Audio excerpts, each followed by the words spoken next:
Hello guys, Nigel here with you again, Nigel's Modelling Bench. Just got back from the show, well, just got back from the show. I've taken Jess out for a walk and stuff. So, yeah, so I thought I'd sit down and tell you all about it, how it was.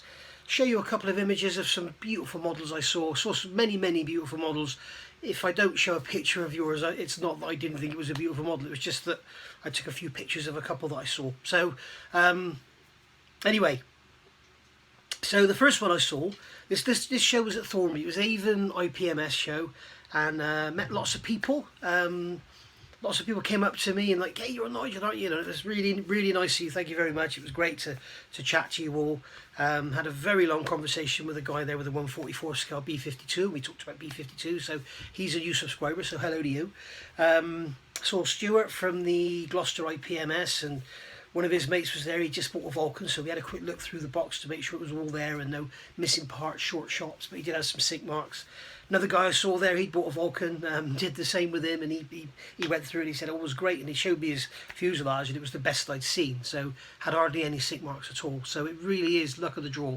So if you've got the chance, you're in a shop and they've got 5 or 6 Vulcans on the shelf and they don't mind opening them up for you, I would suggest looking through them and going through them to check they're okay, and look for the one with the least amount of sink marks, because you know, some of them have down the back of the spine, some of them have trenches, and some of them appear to have next to nothing. If you look at Greg's models, he's done a build and it looks like he had no sink marks at all in his. So, you know, as I say, luck of the draw.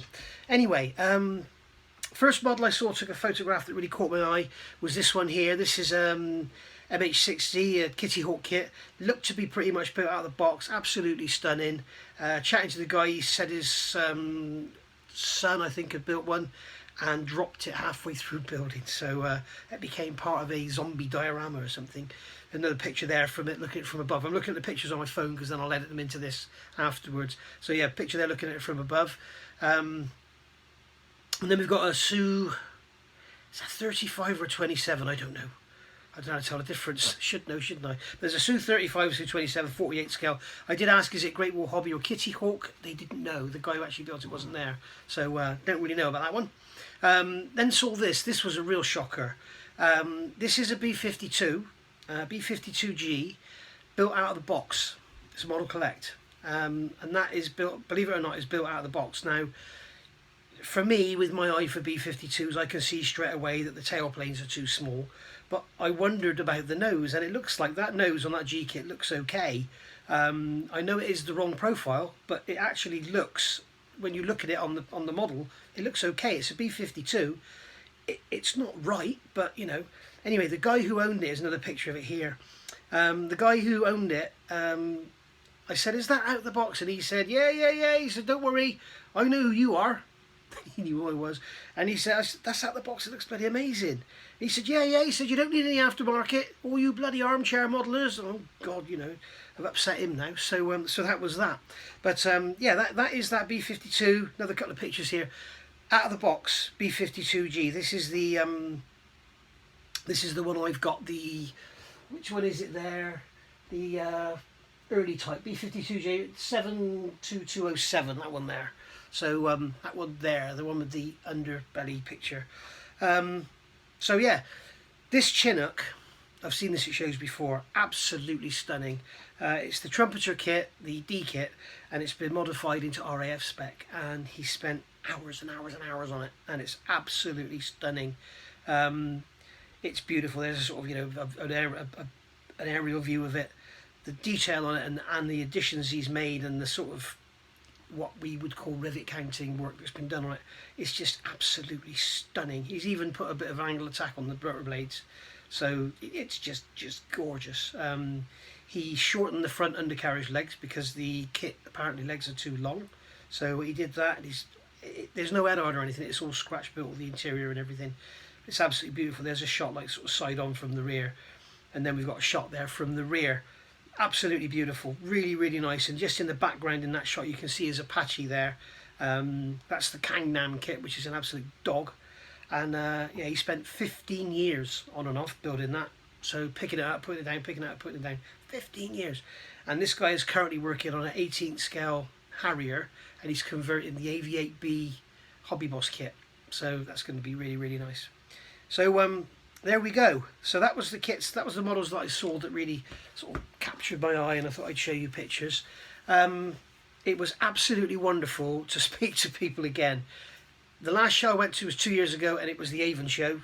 So, and the first show I've been after the pandemic was this show, the Avon show. So it was great to see some faces. Spoke to Vince from Models for Sale. It was nice to speak to him. Saw Phil from Mainly Military. He has a big eBay channel as well. Does some great prices, and really, really good to see those guys. And then you've also got Mr. Models. They were there with all their range of kits and everything.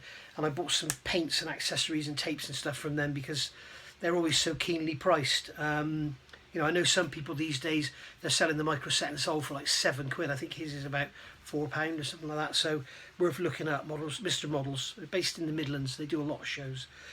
So what did I get from them? I got myself some Tamiya tape. If you've seen the latest Vulcan build, I'll tell you what, I'll give you a sneak preview. I'm just about to start filming part 18. This is part 17, and you can see how much masking tape I've used. Yes, so I had to restock. So I've restocked. I got some Tamiya 10mm, got some Tamiya 18, and I got some Tamiya 6. Sorry Ed, if you're watching Premium Hobbies, I didn't see if you had any in stock, or I would have got it from you. I just got one roll of each, but I'll check to see if Ed's got some and get some more, because I like to have at least 2 rolls. But if you compare some prices with other people, that's £1.75. This light's too bright, isn't it? That's £1.75, and then the 10mm was, there's no price on it, and the 18mm is £2.95. Now I've seen people selling this for as much as £6. I did see a stand today, £8.75. So be careful where you're getting your stuff from. Got some real colours as well. So we've got the AK Real Colours, RAF Dark Green and RAF Dark Earth. I love these paints, absolutely love them. So you can make your own mind up and guess what they're for. We've replaced the LP35 that we've used up on the Vulcan, and I got another LP5 because I seem to use a lot of that. I love it. So what's going on with this bloody light? I'm using the camera, the phone rather than the camera. So bought a couple of kits as well. Got this one. I'm going to do a review of this straight away. This is the new Airfix 148 scale Chipmunk. Growing up in Littlestoke, Winterbourne, Filton, I used to see these things flying over nearly every day because you had the air cadets and everything at the Filton airfield, which is now a housing estate. But these used to be flying around all the time. So great to see this kit, and I did see I looked very quickly last night on YouTube for a review, and saw one, and it looks very, very nice. Although on the side it does say made in India, so I suppose it's luck of the draw really. I should have opened the box and had a check, shouldn't I? So that's that one. I also got this. Now you guys know there's something I've been after, and I've been asking any of you who've got one and you can sell it. And I saw this there, and I just had to pick it up. And there was a lovely gentleman there selling this from his own collection, and there it is, the Airfix Handley Page Victor. Beautiful. I'm going to do a review on this, and we're going to talk about plastic. Okay. The best bit about this is look at what it cost me. £40 bloody pounds. £40. They're going for over £100 on eBay, so I was really, really chuffed with that. So that was about it really. Oh yeah, there was one other little kit I got as well.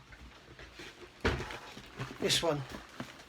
Got this from Mainly Military Models. Thanks Phil for the fantastic deal you did me. I had to grace his hand with paper rather than a credit card, but yeah, lovely. So there we go. There's that one. Absolutely lovely kit. I did open the box when I was there and have a quick look, because as we all know with this kit, and I will show you when I do a review of it, the fuselage halves are cut off of the sprue in the factory, and we know what that means, don't we, sometimes, guys? So I wanted to check that, so that's what I did. So there we go. That was it for today's show. So really happy, really got my mojo going, really bubbled up again, and bloody absolutely brilliant to be around modelers again and around model tables and traders and all this. So sort of planned on, well, I knew I was going to get the Lancaster if there was one there. Sort of planned on getting the Chipmunk, you know, knew I was going to get the tapes and the paints and stuff. But the best of all was that Victor, finding that Victor.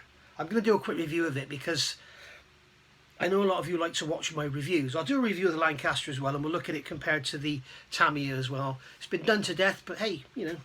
And first thing I'll do is a review of the Chipmunk, because that's a fairly new kit and I don't think a lot of you have seen it. And I was very surprised to see that a lot of the stands there had a few Chipmunks and they didn't sell out. I would have thought it would sell out, but I guess it's not a very popular subject, so there we go. But maybe people don't like to buy new release kits these days because they know that in a few months' time they'll be a couple of pounds cheaper. So anyway, thanks for watching. I'm going to get on with doing some reviews and I'll see you all soon. Bye for now.